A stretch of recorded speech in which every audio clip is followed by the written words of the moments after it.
प्रश्न 1, निम्नांकित रिक्त स्थानों को भरिए। पहला, एक वर्ग में रिक्त स्थान सममिति की रेखाएं होती है, तो रिक्त स्थान में यहाँ पे भरेंगे 4, यानी एक वर्ग में 4 सममिति की रेखाएं होती हैं। तो सममिति की रेखाएं का मतलब क्या हुआ? तो पहले एक वर्ग बना लेंगे। यहाँ पे देखिए, पहले एक वर्ग बनाएंगे, उसके बाद ही समझ में आएगा।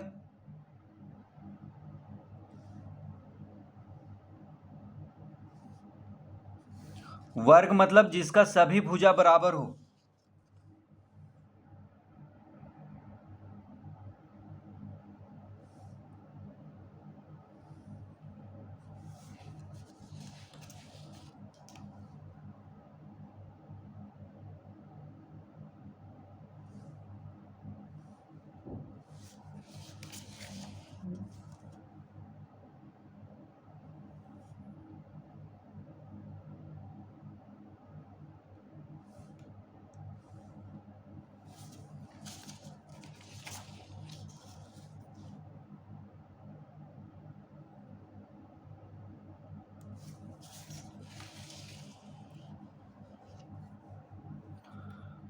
तो वर्ग में सभी भुजा बराबर होता है। तो ये क्या है? एक वर्ग है। तो सममिति की रेखाएं मतलब हो गया कि ऐसी रेखाएं जहां से इसको मोड़ने पर ये खुद को पूरा ढक ले। तो जैसे इसके बीच में अगर एक रेखा खींच दें,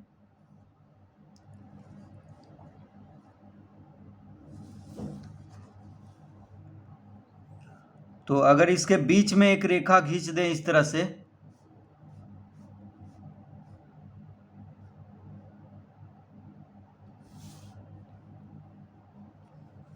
तो ये हो गया सममिति की रेखाएं। यानी इस रेखा के जहां पे ये रेखा है वहां से अगर इसको मोड़ेंगे इस वर्ग को, तो एक दूसरे को ये ढक लेगा, एकदम बीच में है। तो इसको कहते हैं सममिति की रेखाएं। तो देखिए, ये कोना यहाँ पे चला आएगा। अगर इसको मोड़ेंगे इस रेखा के अनुसार, तो ये जो कोना है दायां तरफ वाला यहाँ चला आएगा, और ये जो कोना है ये यहाँ चला आएगा, तो एक दूसरे को ढक लेगा। तो ऐसी कितनी रेखाएं होती हैं? तो ऐसी 4 रेखाएं होती हैं जहां से मोड़ने पर ये जो वर्ग है अपने आप को पूरा ढक लेगा। तो एक रेखा हो गया। अब देखिए, दूसरा रेखा यहां से जाएगा बीच में एकदम,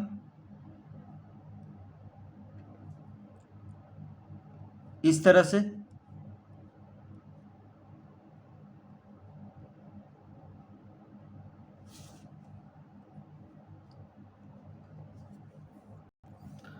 तो दूसरी रेखा ये हो गया। अगर इस तरफ से इसको मोड़ेंगे तो ये जो कोना है यहाँ चला आएगा, ये जो कोना है यहाँ चला आएगा। उसी तरह ऊपर से अगर मोड़ने पर ये कोना यहाँ आ जाएगा और ये कोना यहाँ आ जाएगा। तो इस तरह से पूरा ढक लेगा। तो 2 सममिति की रेखा हो गया। तीसरा देखिए, इसका जो कर्ण होगा वहां से भी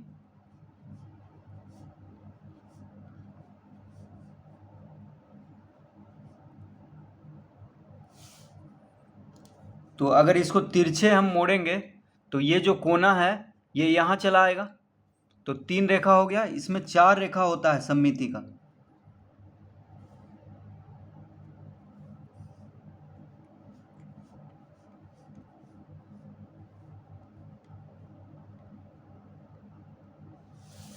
ये हो गया चौथा रेखा। तो इस तरह से देखिए, ये चारों रेखा यहाँ पे मिलेगा बीच में। तो एक वर्ग का 4 सममिति की रेखाएं होती हैं, यानी 4 जगह से इसको मोड़ने पर एक दूसरे को ये ढक लेगा, एकदम बराबर हो जाएगा। दूसरा, एक समबाहु त्रिभुज में रिक्त स्थान सममिति की रेखाएं होती हैं। तो इसका रिक्त स्थान में हम क्या भरेंगे? 3। तो एक समबाहु त्रिभुज में 3 सममिति की रेखाएं होती हैं। तो एक समबाहु त्रिभुज हम यहाँ पे बना लेते हैं। समबाहु त्रिभुज मतलब हुआ कि तीनों भुजा बराबर, जिस त्रिभुज का तीनों भुजा बराबर हो।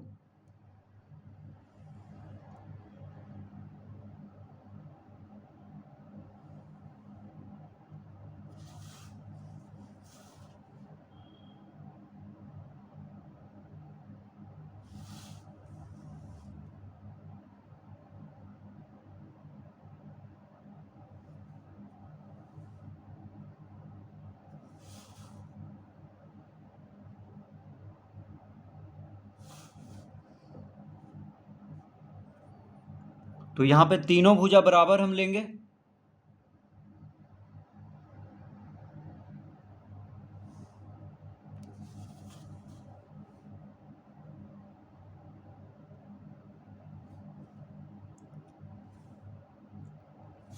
तो ये क्या है? समबाहु त्रिभुज है जिसका तीनों भुजा बराबर है। तो समबाहु त्रिभुज का तीनों भुजा बराबर होता है। तो इसमें सममिति की रेखाएं कहाँ पे बनेगी? तो एकदम इसका बीच में, देखिए इसका बीच में यहाँ पे आ रहा है और इसको हम एक सीधी रेखा से मिला देंगे।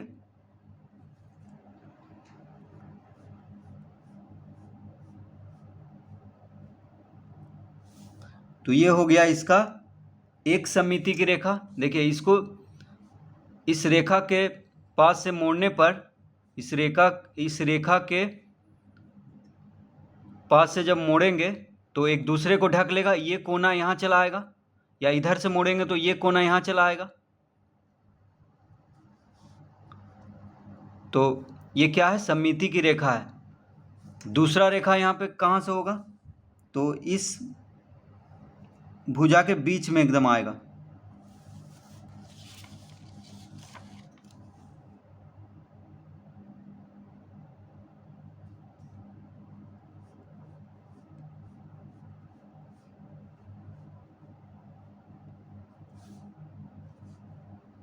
ये हो गया इसका दूसरा सममिति की रेखा। देखिए इधर से इसको मोड़ेंगे तो ये कोना यहाँ चला आएगा, ऊपर वाला जो कोना है यहाँ चला आएगा, और इधर से मोड़ने पर ये कोना यहाँ चला जाएगा। तो एक दूसरे को ढक लेगा आपस में। तीसरा रेखा इस भुजा के बीच में आएगा। तो इस तरह से इसको मिला देंगे।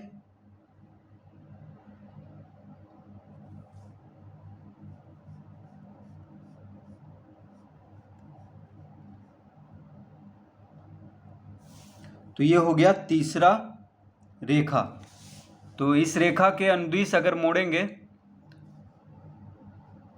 तो ये कोना यहाँ चला आएगा, या ऊपर से मोड़ेंगे तो ये कोना कहाँ पे चला आएगा? यहाँ पे। तो एक समबाहु त्रिभुज में 3 सममिति की रेखाएं होती हैं और एक वर्ग में 4 सममिति की रेखाएं होते हैं, यानी इसको 4 जगह से हम मोड़ सकते हैं। तो एक दूसरे को एकदम ढक लेगा, और इसमें 3 जगह से हम मोड़ सकते हैं। चौथा, तीसरा प्रश्न, एक समचतुर्भुज में रिक्त स्थान सममिति की रेखाएं होती हैं। तो समचतुर्भुज में 2 सममिति की रेखाएं होती हैं। तो समचतुर्भुज यहाँ पे बना लेते हैं। तो समचतुर्भुज में क्या होता है? चारों भुजा बराबर होता है। तो देखिए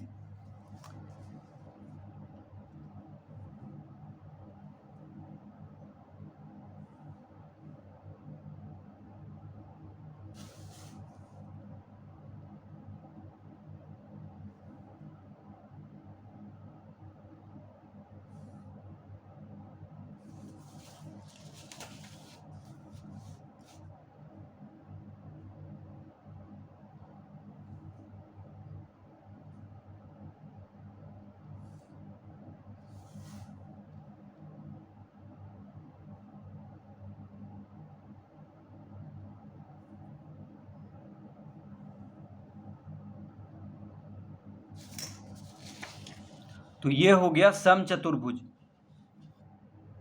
तो समचतुर्भुज में चारों भुजा बराबर होता है। तो देखिए बीच से अगर यहाँ पे एक सममिति की रेखा खींचेंगे तो यहाँ पे गलत हो जाएगा, क्योंकि ये कोना आगे बढ़ जाएगा, यहाँ पे आ जाएगा। ठीक है, इसीलिए इसका बीच में नहीं होता है, इसका जहाँ पे शीर्ष है वहाँ पे होता है। बस जैसे यहाँ पे ये दोनों शीर्ष को मिला देंगे तो एक सममिति की रेखा बन जाएगा।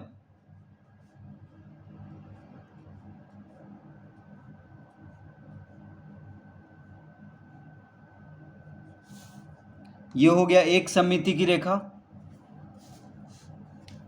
तो समचतुर्भुज में चारों भुजा बराबर होता है और भुजा जो है एक दूसरे के समानांतर होता है। ठीक है, तो ये भुजा इसके समानांतर है, ये भुजा इसके समानांतर है।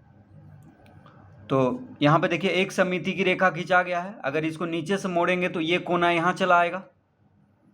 ठीक है, इस सममिति के रेखा के अनुसार अगर हम मोड़ेंगे तो ऊपर से मोड़ेंगे तो ये कोना यहाँ चला आएगा, तो एक दूसरे को ढक लेगा एकदम। उसी तरह एक और सममिति की रेखा यहाँ पे होता है, इस शीर्ष के पास। इन दोनों शीर्ष को मिला करके एक रेखा खींचेंगे।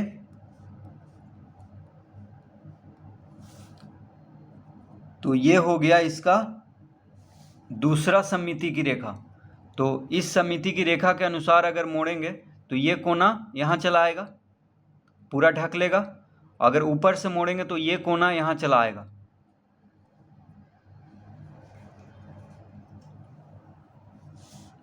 चौथा, एक वृत्त में रिक्त स्थान सममिति की रेखाएं होती हैं। तो इसका उत्तर आएगा असंख्य या अनगिनत। इसका उत्तर क्या आएगा? असंख्य या अनगिनत भी हम इसको कह सकते हैं। यानी एक वृत्त में जो है अनगिनत सममिति की रेखाएं होती हैं, यानी असंख्य सममिति की रेखाएं होती हैं। तो ये कैसे हुआ?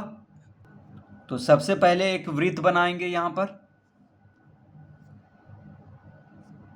इस तरह से।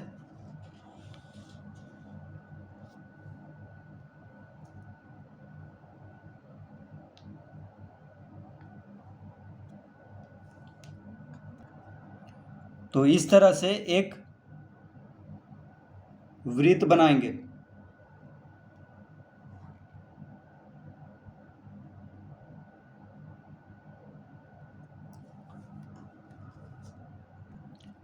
तो यहाँ पे इस वृत्त का केंद्र है, इस वृत्त का केंद्र यहाँ पे है। जहाँ पे हम परकाल रखे थे वहाँ पे क्या है? इस वृत्त का केंद्र है। तो एक वृत्त में असंख्य सममिति की रेखाएं होती हैं। जैसे देखिए, अगर हम इसके केंद्र से होते हुए एक रेखा बिल्कुल सीधी खींचेंगे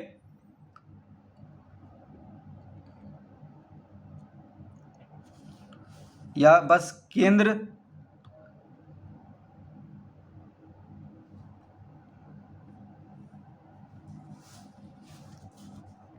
तो इसको केंद्र को लेकर के कैसे भी करके एक रेखा खींच देना है, वो सममिति की रेखा हो जाएगा।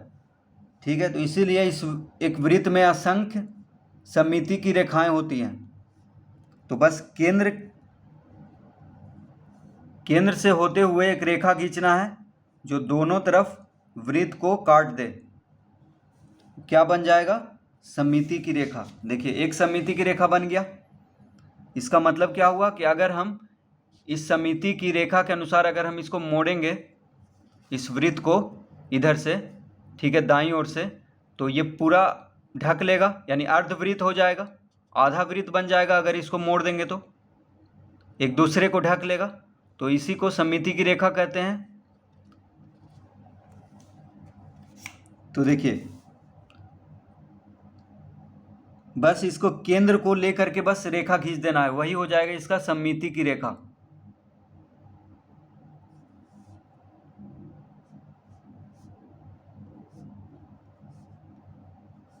तो इस तरह से हम असंख्य रेखाएं खींच सकते हैं।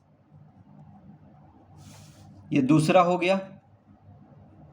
ये देखिए दूसरा सममिति की रेखा के अनुसार अगर मोड़ेंगे तो भी एक दूसरे को ढक लेगा, अर्धवृत्त बन जाएगा।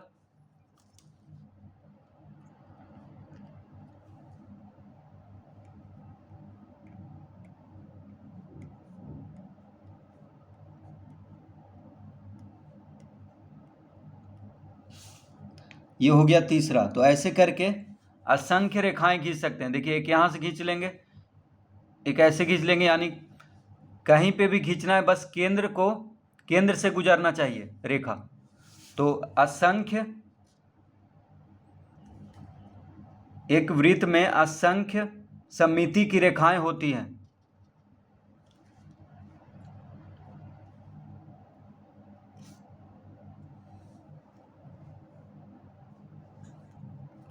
पांचवा प्रश्न, एक अर्धवृत्त में रिक्त स्थान सममिति की रेखा होती है। तो एक अर्धवृत्त में एक सममिति की रेखा होती है। एक अर्धवृत्त में एक सममिति की रेखा होती है। तो पहले एक अर्धवृत्त बना लेंगे। तो एक अर्धवृत्त बनाने के लिए यहाँ पे एक सीधी रेखा खींचेंगे।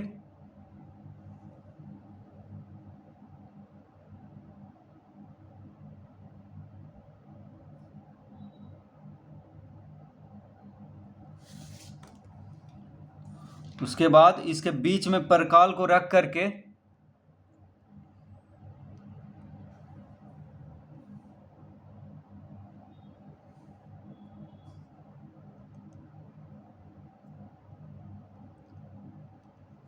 और इस तरह से इसको बना देंगे।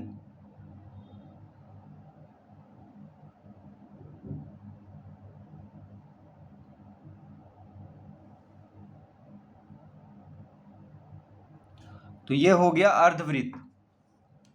तो अर्धवृत्त में सिर्फ एक सममिति की रेखा होती है। देखिए यहाँ पे केंद्र हो गया इस अर्धवृत्त का। तो केंद्र से बिल्कुल सीधी रेखा खींचना है, ठीक है, ऐसे तिरछा नहीं। तो जो एकदम सीधी होगा, जो एकदम बीच में आएगा, ठीक है, इस वक्र जो रेखा है इसके बीच में एकदम आना चाहिए, एकदम सीधा, यानी 90 डिग्री का कोण यहाँ पे बनाना है। तो वही हो जाएगा इसका सममिति की रेखा, सिर्फ एक।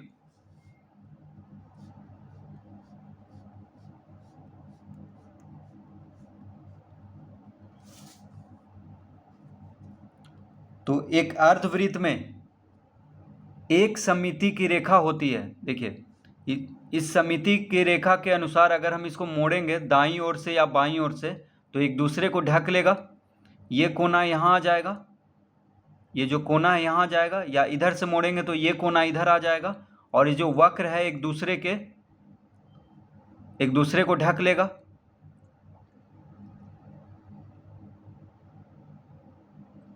तो एक अर्धवृत्त में एक सममिति की रेखा होती है। छठा, एक आयत में रिक्त स्थान सममिति की रेखाएं होती हैं। तो एक आयत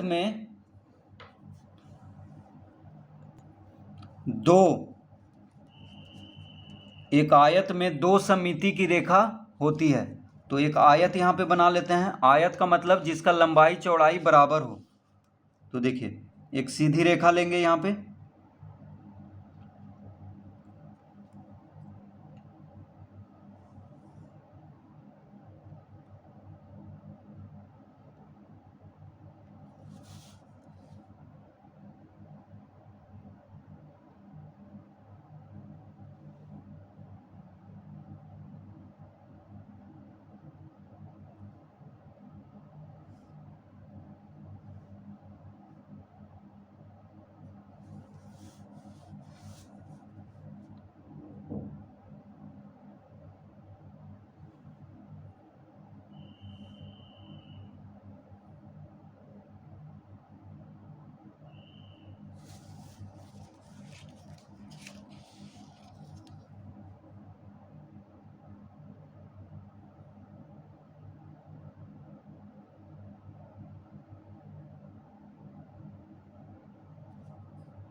तो आयत में क्या होता है, लंबाई और चौड़ाई बराबर होता है। देखिए सम्मुख भुजा बराबर होता है, यहाँ पे ये भुजा इसके बराबर है, ये भुजा इसके बराबर है, तो ये क्या है? आयत है। आयत का प्रत्येक कोण 90 डिग्री होता है। तो इसमें दो सममिति की रेखाएं होती हैं, तो एकदम बीच में हम खींच देंगे। ठीक है, एकदम बीच में।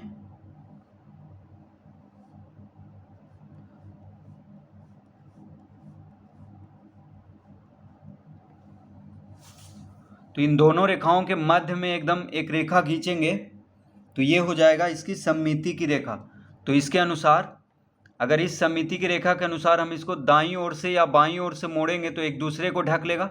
देखिए ये कोना यहाँ आ जाएगा और ये कोना जो है यहाँ आ जाएगा, या इधर से मोड़ेंगे तो ये कोना यहाँ आ जाएगा और ये कोना यहाँ आ जाएगा।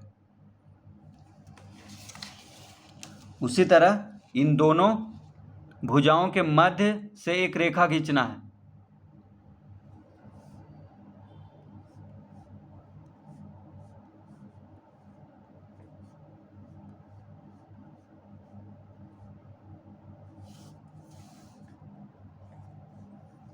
तो ये हो गया इसका दूसरा सममिति की रेखा।